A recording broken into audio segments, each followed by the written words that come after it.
for watching 4-Color Commentary. I'm Mark Allen, beginning a retrospective series on Marvel's New Mutants, which started in 1983 and, 82. And I'm going to start right here with the New Mutants graphic novel, the Marvel graphic novel. This would be Marvel graphic novel number 4. So early on in that series, the Marvel graphic novel was a, was a really cool series. When Marvel started it, it was, as far as I remember, a big seller, at least in my area. We loved it. We loved the brighter colors, the slicker paper, but that's what made it a treat. And now these days, most comics are on the slick paper and the brighter colors, and it's not as much, seeing a comic in this format isn't as thrilling, honestly, as it was then. But anyway, but this is Marvel's The New Mutants by Chris Claremont and Bob McLeod. The last 10 years or so, this has really shot up in value. Mine's kind of a beat up copy, which is fine. It still reads the same. That's the thing about old beater comics and comics in high grade. They read just the same. And so anyway, so that's always a good thing. But I tell you, this figures largely in the nostalgia of my collecting, simply because this felt like, with the popularity of the X-Men, Chris Claremont and John Byrne's X-Men, and I'm tempted sometimes to say Chris Claremont's X-Men just because he was the writer behind all of Marvel's mutants for so long.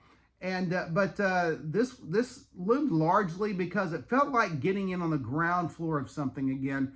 Probably for the first time since the inception of the X-Men by Lee and Kirby.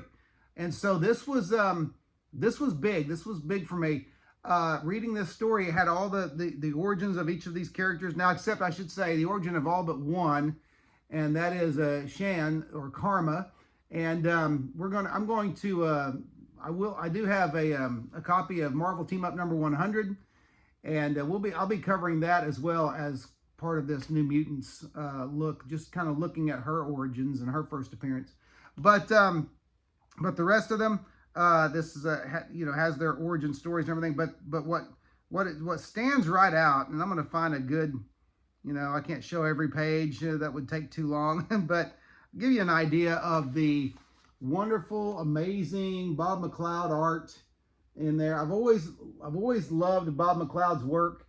It is underrated, I believe. I believe not enough people know about Bob McLeod, but I believe he inked his own work here as well, because there's no inker listed. Glynis Ween colored it, but just a lot of fun. A lot of fun to look at, a lot of fun to read. Chris Claremont's writing and characterization and pacing are fantastic.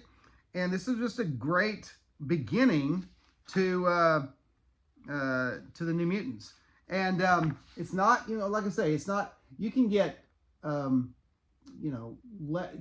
lower grade copies affordably, and it's worth what you can get them for. I didn't check. You'll have to check yourself. This is not a affordable first video, but you will, this series, as I go through the New Mutants series, the ones I have, the issues I have, there will be some affordable firsts, and we'll be adding them to those lists. These videos will appear in a retrospective viewing list, as well as affordable firsts. Some of them will be affordable firsts. But this is New Mutants, the graphic novel from 1982, and like I said, I would have been about an 8th grader then, so this was huge for me. This was a great beginning.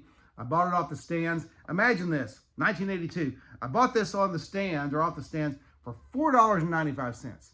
$4.95. Now, this would be a $20 book these days, at least 15. And so, anyway, those were great times. Oh, if only I had a time machine. But anyway, so great stuff here. The New Mutants by Chris Claremont and Bob McLeod, and just lots of fun. So anyway, this kicks off the New Mutants Retrospective. Hope you enjoyed it. If you haven't, don't forget to like, comment, and subscribe, especially comment. And I'll see you on the next video.